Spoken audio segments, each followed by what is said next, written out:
திருநெல்வேலி வ.உ.சி. நகரைச் சேர்ந்த வக்கீல் பிரம்மநாயகம் கடந்த ஆண்டு ஜூன் 4ஆம் தேதி மதுரையிலிருந்து திருநெல்வேலிக்கு அரசு பஸ்ஸில் பயணம் செய்தார். ரூபாய்க்கு ₹153 டிக்கெட் எடுத்தார். அந்த பஸ் கோவில்பட்டி அரசு பணிமனைக்கு டீசல் நிரப்ப சென்றது. இதனால் சுமார் 20 நிமிடங்கள் தாமதம் ஏற்பட்டது. அத்துடன் பஸ்ஸில் பயணிகளை வைத்துக் கொண்டே டீசல் நிரப்பியது மன உளைச்சலை ஏற்படுத்தியதாக கூறி நுகர்வோர் குறைதீர்க்கும் ஆணையத்தில் வக்கீல் பிரம்மா வழக்கு தொடர்ந்தார். ஆணைய தலைவர் தாகூர், உறுப்பினர் கனக சபாபதி ஆகியோர் மனுவை விசாரித்து தீர்ப்பு அளித்தனர்.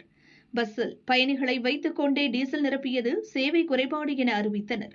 இதற்கு நஷ்ட ஈடாக ₹20,000 மற்றும் வழக்கு செலவாக ₹10,000 என மொத்தம் ₹30,000 வழங்க உத்தரவிட்டனர்.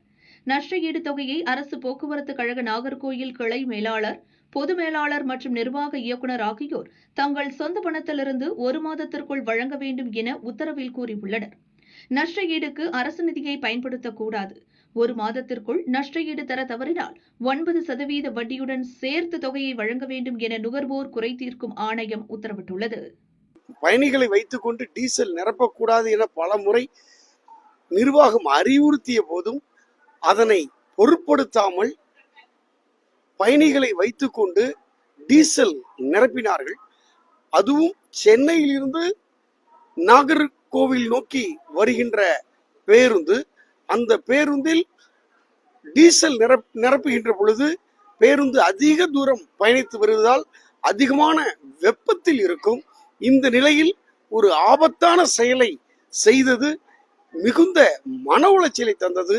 அதனால் நான் நுகர்வோர் குறைதீர்க்கும் ஆணையம் திருநெல்வேலியில் வழக்கு தாக்கல் செய்தேன். பயணிகளை பேருந்துக்குள் வைத்துக் கொண்டே பணிமனையில் டீசல் நிரப்பியது சேவை குறைபாடு என்றும், அதற்கு முழு பொறுப்பு நிர்வாக இயக்குனர், கிளை மேலாளர், பொது மேலாளர் ஆகியோருடைய சொந்த பணத்தில் இருந்து ₹30,000 நஷ்ட ஈடு வழங்க உத்தரவு பிறப்பித்துள்ளார்கள்.